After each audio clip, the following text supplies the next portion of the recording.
Sir నమస్కారం sir. నమస్తే. Sir నిన్నటి కూటమి భారీ విజయం తర్వాత మెగాస్టార్ చిరంజీవి గారు ట్వీట్ చేయడం జరిగింది సార్.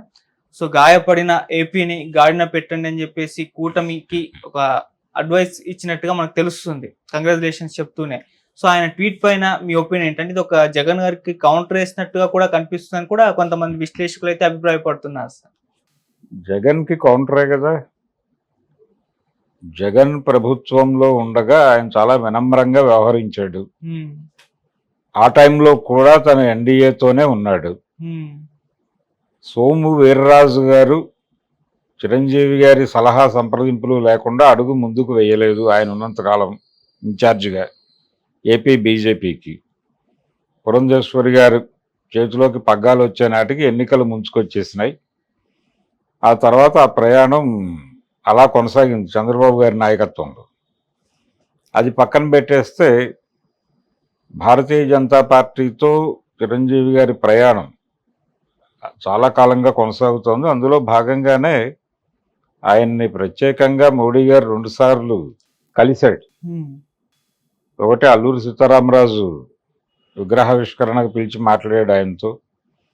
ఆ తర్వాత ఢిల్లీలో కలిశారు ఈ ఆస్కార్ హడావిడి టైంలో, RRR టైంలో ఒకసారి ఇద్దరు కలిసి కలవాలనుకున్నారు. అపాయింట్మెంట్ దొరకలేదు. అమిత్ షాని కలిసి వచ్చేసారు.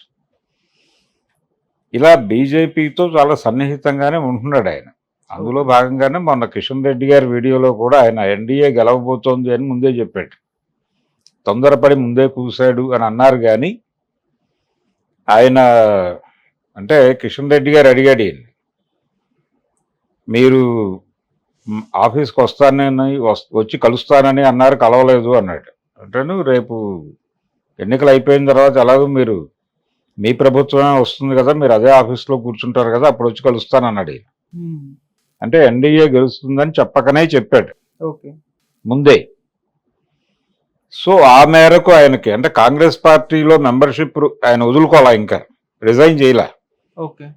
చేయకుండా బీజేపీ గెలుపు, ఎన్డీఏ గెలుపు గురించి చాలా ఆశావహ దృక్పథంతో మాట్లాడాడు. నిజానికి అది సాకుగా పెట్టి ఆయన్ని బహిష్కరించి ఉండాల్సింది కాంగ్రెస్ పార్టీ. కానీ ఆ ప్రయత్నము చేయలేదు. అది కొప్పుల రాజు గారికి గుర్తుందో లేదో, ఆయన కూడా వదిలేశాడు గాలికి. అది అలా జరిగిపోతుంది. ఈ ప్రయత్నంలో భాగంగానే ఇప్పుడు ఆయన తమ్ముడు మంత్రి కాబోతున్నాడు. పైగా 100% విజయం సాధించాడు. ఆ విజయం సాధించడం వెనకాల బీజేపీ హస్తం ఉంది. బీజేపీ మ్యానిపులేషన్ రాజకీయాలు ఉన్నాయి. ఇవన్నీ దృష్టిలో పెట్టుకొని అంటే గాడిన పెట్టండి ఈ రాష్ట్రాన్ని అనటం అంటే జగన్ పరిపాలన బాలేదని చెప్పటమే. బాలేదనే నెరేటివ్ మీదే కదా వీళ్ళు కలిసి పోరాడదాం, అలాగే ప్రభుత్వ వ్యతిరేక ఓటుని చీలనివ్వద్దు, ఈ నినాదాలని పవన్ కళ్యాణ్ ఇచ్చిన కారణం అదే కదా, స్టేట్ బాలేదనే కదా. ఎందుకు బాలేదు, ఏం బాలేదు అనే విషయంలో ఎవరికి క్లారిటీ లేదు. తను చేయగలిగినవి తను చేశాడు. అంటే రోడ్లు వేయటమే అభివృద్ధి అంటే అది వేరే గొడవ.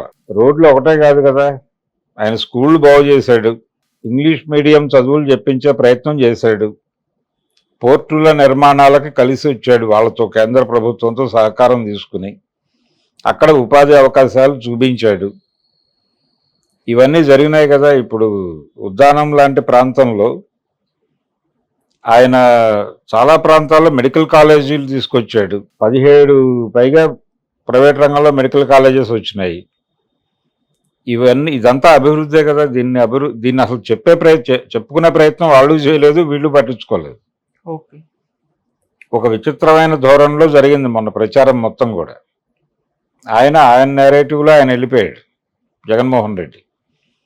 ఆయన ఎంతసేపు తను ఇచ్చినటువంటి ఈ సంక్షేమ పథకాలు, డబ్బులు, అకౌంట్లో డబ్బులు వేయటం, మీటర్లు నొక్కటం గురించి చెప్పడానికే ఆయన టైం సరిపోయింది.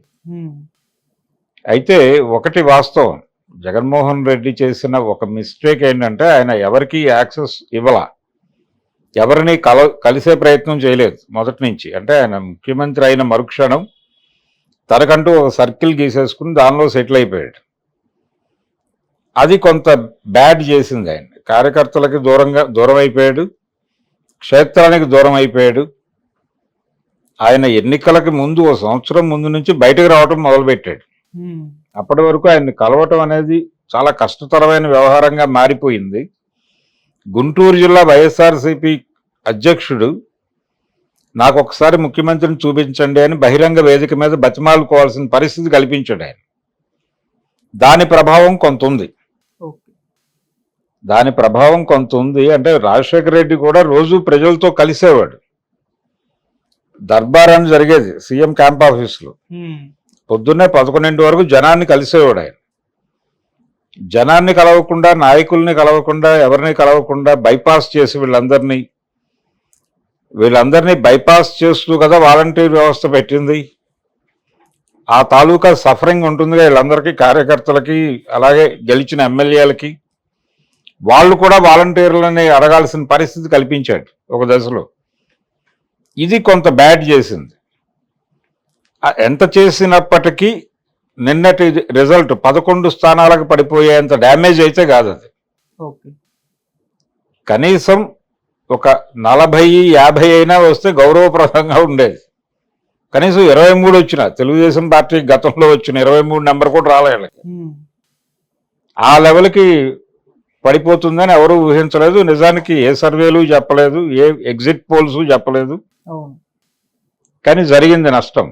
సో జగన్మోహన్ రెడ్డి ఆ విధంగా ఆయన ఎవరితోనూ కలవకపోవటం, ఎన్డీఏతోనూ లేకపోతే ఇండియా కూటమితోనూ కూడా ఉండకుండా ఒక న్యూట్రల్ స్టాండ్ ఒకటి తీసుకున్నాడు ఆయన.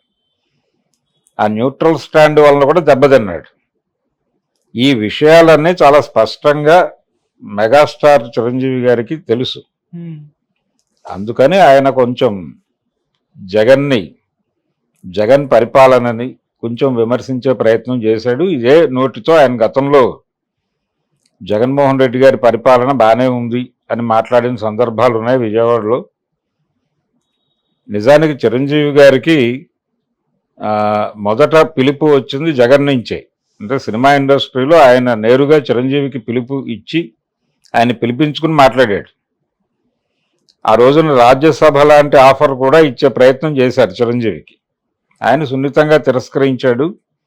ఆ తర్వాత ఇండస్ట్రీ ఇష్యూ పట్టుకుని రాజమౌళిని, మహేష్ బాబు, ప్రభాస్లను తీసుకుని వెళ్ళాడు. అప్పుడు కొంత వినమ్రంగా ఉన్నాడు ఆయన. వినమ్రంగా ఉండటం అనేది కూడా కొంత బయట చర్చనీయాంశమైంది. విమర్శలు, ఈవెన్ పవన్ కళ్యాణ్ కూడా విమర్శించాడు దాని మీద. జగన్ ముందు అంత సాగిలపడాల్సిన అవసరం లేదు అని మాట్లాడాడు పవన్ కళ్యాణ్. ఉమ్, ఇవన్నీ చూస్తూ వస్తున్నాడు ఆయన.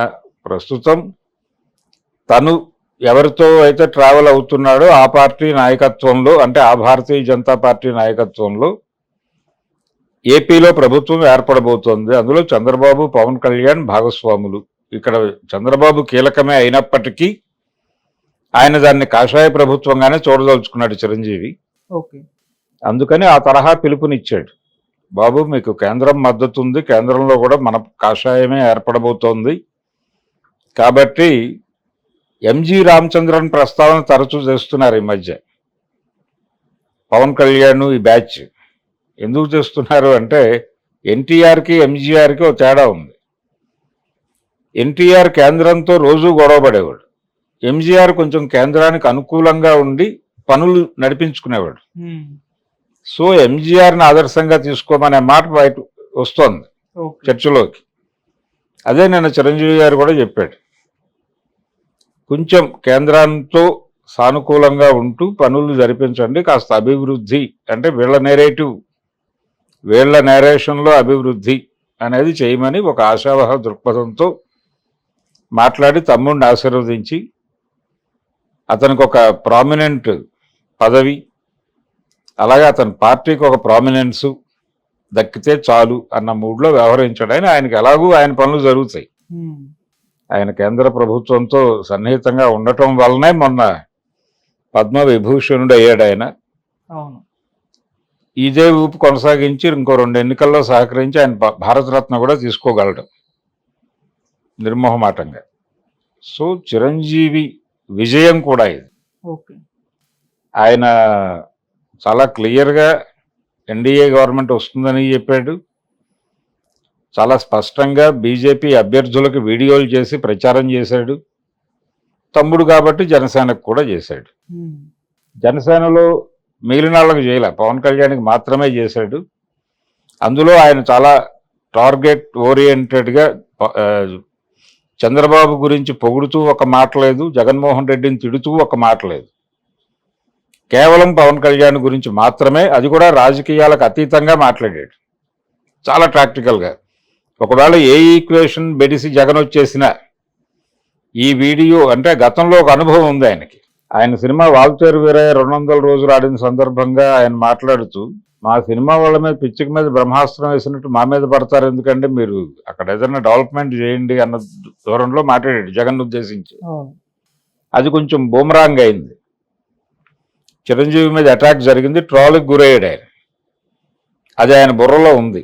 అందుకని చాలా ప్రాక్టికల్గా జగన్ ఒక మాట అనలేదు, చంద్రబాబును పొగడలేదు, పవన్ కళ్యాణ్ని గెలిపించమని మాత్రమే చాలా పద్ధతిగా మాట్లాడాడు.